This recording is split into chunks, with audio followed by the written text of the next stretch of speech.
प्रधानमंत्री मोदी परदेश दौऱ्यावर आहेत। सध्या अबुधाबीला आहेत। एका मंदिराचं उद्घाटन त्यांनी भूमिपूजन केलं असं मी वाचलं।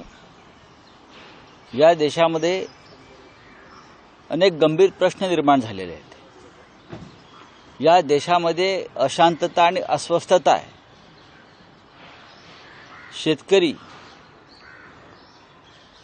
दिल्लीच्या दिशेनं लाखोच्या संख्येनं कूच करतोय। मग तो पंजाबचा असेल, हरियाणाचा असेल, उत्तर प्रदेशचा असेल। आणि त्या शेतकऱ्यांची मागणी एवढीच आहे, एकतर काही कायद्यांसंदर्भात त्यांच्या मनात शंका आहेत आणि दुसरं म्हणजे हमीभाव, मिनिमम सपोर्ट प्राइस। बरं का, ज्याला तुम्ही हमीभाव म्हणता, किमान हमीभाव। अमृत नोनी आर्थो प्लस ये एक प्रूवन फॉर्मूला है। इसमें मौजूद नोनी फल के गुण और आयुर्वेदिक जड़ी बूटियां शरीर को जरूरी पोषक तत्व देने के साथ साथ हड्डियों और जोड़ों के घिसने, उनमें होने वाले सूजन और दर्द को रोकने में मदद करता है। दर्द मुक्त जीवन के लिए अमृत नोनी आर्थो प्लस। यासाठी शेतकरी देशाच्या राजधानीच्या दिशेने येतोय आणि त्यांना रोखण्यासाठी दिल्लीच्या सीमेवर अगदी अंबालापासून तोफा, अश्रुधुराच्या नळकंडा फोडल्या जात आहेत, पाण्याच्या फवारण्या केल्या जात आहेत, पोलीस गोळीबारासाठी सज्ज आहेत, रस्त्यावर खिळे ठोकलेले आहेत, त्यांचे ट्रॅक्टर्स आणि त्यांची वाहनं जाऊ नयेत म्हणून खिळे ठोकलेले आहेत। त्यानंतर काही ठिकाणी पक्क्या भिंती उभ्या केलेल्या आहेत। देशाच्या स्वातंत्र्य लढ्यामध्ये ब्रिटिशांनी सुद्धा अशा प्रकारची दमनशाही केली नव्हती। ती दमनशाही मोदी सरकार शेतकऱ्यांच्या विरोधात करत आहे। स्वातंत्र्य काळामध्ये सुद्धा शेतकऱ्यांनी आंदोलनं केली आहेत। लाला लजपतराय त्याचे नेते होते, सगळ्यांना माहिती, आणि पंजाबचेच होते ते। ब्रिटिशांनी केलेल्या लाठीमारात लाला लजपतरायांचं निधन झालं आणि मग शेतकऱ्यांचं आंदोलन पेटत राहिलं। आता सुद्धा मोदी सरकार हे शेतकऱ्यांवर गोळीबार करण्याच्या मनस्थितीमध्ये आहे। देशाच्या राजधानीत शेतकरी येऊ शकत नाही आपले प्रश्न घेऊन। देशाची राजधानी मोदींच्या मित्राच्या नावावर केल्यात, उद्योगपतींच्या। हिंदुस्थानच्या राजधानीमध्ये जर शेतकरी येणार असेल आपले प्रश्न मांडण्यासाठी आणि जर त्याला रोखलं जात असेल तर ही एक प्रकारची हुकुमशाही, एकाधिकारशाही, झुंडशाही आणि गुंडगिरी सरकारची सुरू आहे। तुम्ही स्वामीनाथन यांना भारतरत्न देता। भारतरत्न स्वामीनाथन यांनी शेतकऱ्यांच्या शेतमालासंदर्भात किंवा कृषी संदर्भात काही सूचना केल्या होत्या, काही मार्गदर्शन होतं। त्यात हमीभाव शेतकऱ्यांना मिळावा अशी त्यांची मागणी होती। हेच मोदी सरकार 2014 पासून सांगत आहे शेतकऱ्यांचं इन्कम दुप्पट, डबल केलं जाईल। डबल इन्कम, सिंगल सुद्धा मिळत नाहीये। पीक विमा योजनेचं बोजोरा उडालेला आहे महाराष्ट्रामध्ये। बरं का, शेतकरी ज्या स्थितीशी झुंजतोय, गारपीट असेल, अवकाळी पाऊस असेल, कोणी बांधावर जायला तयार नाहीये। सगळे राजकारणामध्ये अडकलेले आहेत आणि तुम्ही शेतकरी आंदोलन करतोय, त्यांना रोखताय। काल माननीय उद्धव ठाकरे हे उत्तर महाराष्ट्रात होते, संभाजीनगरला होते आणि त्यांनी हा प्रश्न प्रत्येक सभेत मांडलेला आहे। मला असं वाटतं लवकरच एक पत्रकार परिषद घेऊन उद्धव साहेब शेतकऱ्यांच्या आंदोलनासंदर्भात एक आपली भूमिका स्पष्ट करतील। पण ज्या पद्धतीनं शेतकऱ्यांवर तोफा रोखलेल्या आहेत, अश्रुधूर सोडला जातोय, त्याचा निषेध आम्ही करतो, धिक्कार करतो।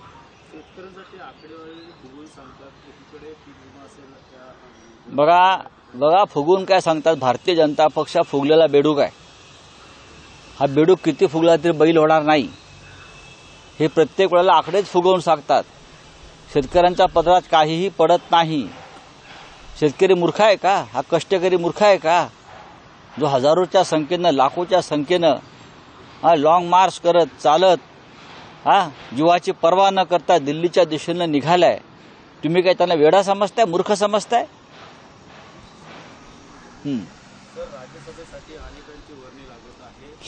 लागलेली आहे, लागत आहे नाही, लागलेली आहे. बोला.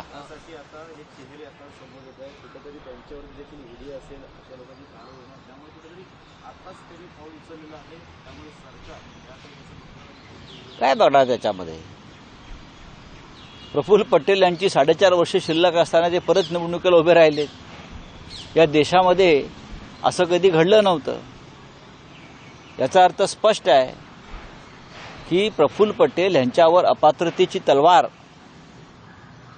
जी टांगती तलवार जी आहे त्यांना अपात्र करण्यासंदर्भात शरद पवारांचा राष्ट्रवादी काँग्रेस पक्ष जी कारवाई करते त्याच्यामध्ये प्रफुल्ल पटेल हे अपात्र ठरले असते आणि ते अपात्र ठरतील.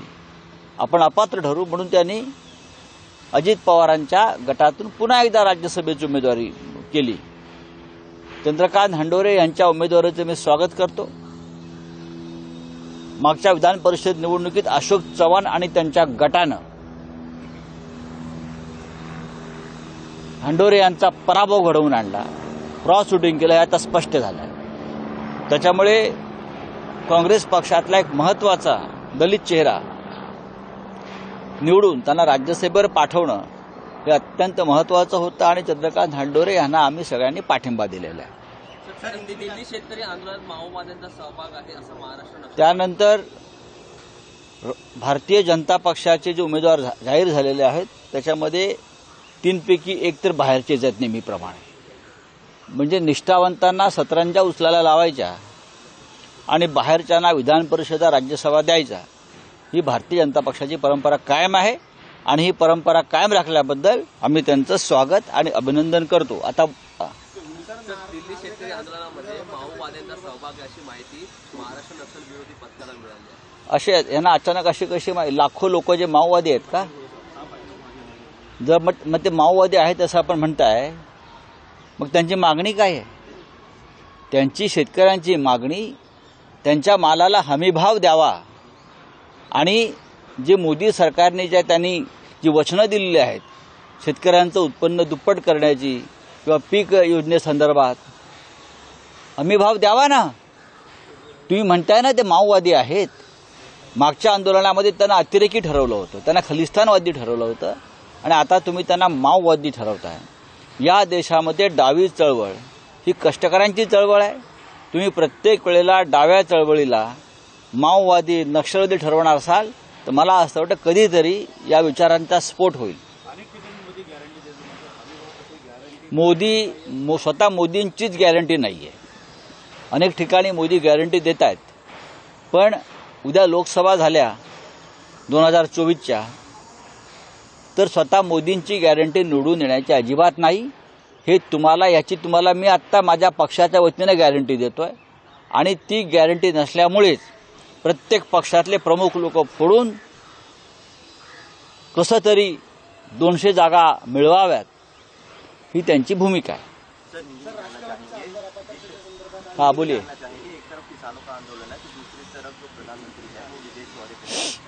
जब भी देश में संकट होता है, जब भी देश पर संकट आता है, एक तो मोदी विदेश में रहते हैं प्रधानमंत्री या किसी जंगल सफारी में बिजी रहते हैं. जब पुलवामा में अटैक हो गया, हमारे 40 जवानों की शहादत हो गई, तो प्रधानमंत्री मोदी जी जिम कॉर्बेट के जंगल में सफारी कर रहे थे, शूटिंग कर रहे थे. और अब हमारा किसान दिल्ली की तरफ मार्च कर रहा है. हाँ, उनके बहुत सी समस्या है, चाहे मिनिमम सपोर्ट प्राइस हो चाहे और कुछ हो. तब हमारे मोदी जी प्रधानमंत्री जी, हाँ, गारंटी फेम प्रधानमंत्री जी विदेश में घूम रहे हैं. हाँ, मंदिरों का उद्घाटन कर रहे हैं, लेकिन जिनकी वजह से मंदिर बंद रहा है, ये देश जो मंदिर है जो बंद रहा है, वो किसान सड़क पर उतरा है और उनके ऊपर अश्रुधूर, टीयर गैस, लाठियां, हाँ, उनके रास्ते में किले ठोक दिए गए हैं. ये उनकी गारंटी है. अनेक चीजों की गारंटी जो है मोदी दे रहा है, जबकि एमएसपी जो है जिसको एमएसपी की गारंटी अगर मोदी जी देते हैं तो मैं ये समझूंगा कि मोदी सचमुच देश के नेता है, किसानों के नेता है। लेकिन 4 या 5 साल से चाहे राकेश टिकैत जी हो या अभी के लोग हो, ये सब नए लोग हैं, जिस तरह से आंदोलन कर रहे एमएसपी के लिए, भारतीय जनता पार्टी का, सरकार का एक भी नेता सामने आकर नहीं बोल पा रहा है। मोदी जी कौन सी गारंटी दे रहे हैं और किसको गारंटी दे रहे हैं? मोदी जी किसानों को आत्महत्या करने की गारंटी दे रही है, मोदी जी किसानों को मारने की गारंटी दे रहे हैं। आप किसानों का इनकम डबल करने वाले थे, लेकिन किसान सड़क पर उतरा है तो आप विदेश भाग गए हैं। सर, राहुल नार्वेकर जी आज फैसला देने वाले हैं एनसीपी डिस्क्वालिफिकेशन। देखिए, फैसला क्या है सबको मालूम है। फैसला क्या है उसमें आपको इतनी उत्सुकता होने की कोई कारण नहीं है।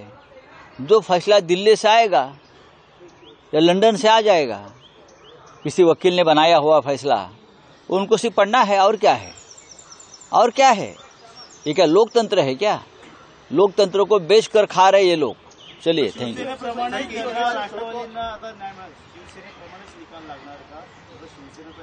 हे पहा, उद्या अशोक चव्हाण यांनी जरी काँग्रेसवर दावा सांगितला असता,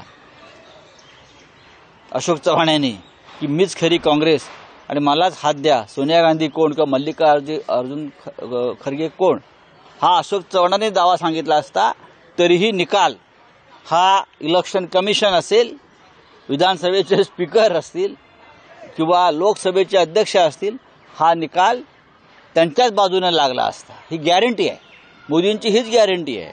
पक्ष फोडा, आधी भ्रष्टाचार करा, मग पक्ष फोडा, मग आमच्या पक्षात या आणि मूळ पक्षावर दावा सांगा। मग तो किती मोठा पक्ष असेल, किती जुना पक्ष असेल, तुमचा जन्म त्या पक्षात झाला नसला तरी तुम्ही त्या पक्षावर दावा सांगू शकता आणि तो पक्ष मिळवू शकता।